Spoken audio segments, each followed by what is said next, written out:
Et on va terminer avec Sanofi, petite forme pour le groupe pharmaceutique européen en sous-performance depuis plusieurs trimestres. Depuis un an, sa valeur boursière a cédé plus de 10%. Alors question, la configuration technique laisse-t-elle entrevoir une tentative de rebond ? Eh bien, oui, tout à fait. Donc, effectivement, on a eu une période baissière importante en fin d'année dernière, avec l'ouverture d'un énorme gap entre 95 et 84 euros, c'est-à-dire un gap de plus de 10%, ce qui est vraiment rare. C'est vraiment une descente aux enfers. Et petit à petit, depuis le mois de novembre, eh bien, on essaie de repartir. On essaie de repousser la taille du gap une première fois. En début d'année, on est revenu sur la zone des 92 euros. On a comblé une partie importante du gap. Puis, on a reconsolidé. On a créé une structure avec deux creux, un creux en février, un creux en avril, une structure de double creux, dont l'objectif est maintenant quasiment atteint. On est reparti après le deuxième creux début avril.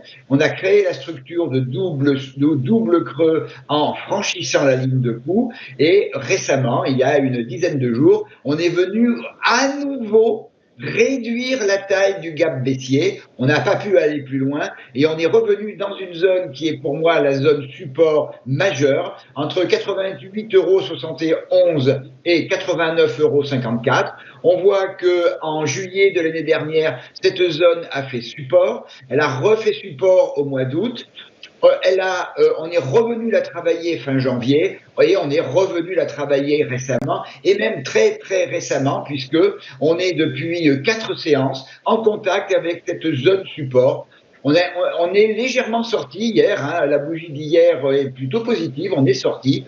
Donc maintenant, la tenue donc de cette zone, je répète, 88,71, 89,54, eh bien, devrait nous permettre de revenir vers la première zone de résistance à 91-88 et puis, eh bien, continuer à réduire la taille du gap baissier avec un premier objectif à l'intérieur du gap, donc de le repousser sur une zone qui est également une zone de polarité à 94,28 € et puis eh bien l'espoir de son comblement au-dessus de 96 €. A contrario aussi, la zone support ne tenait pas.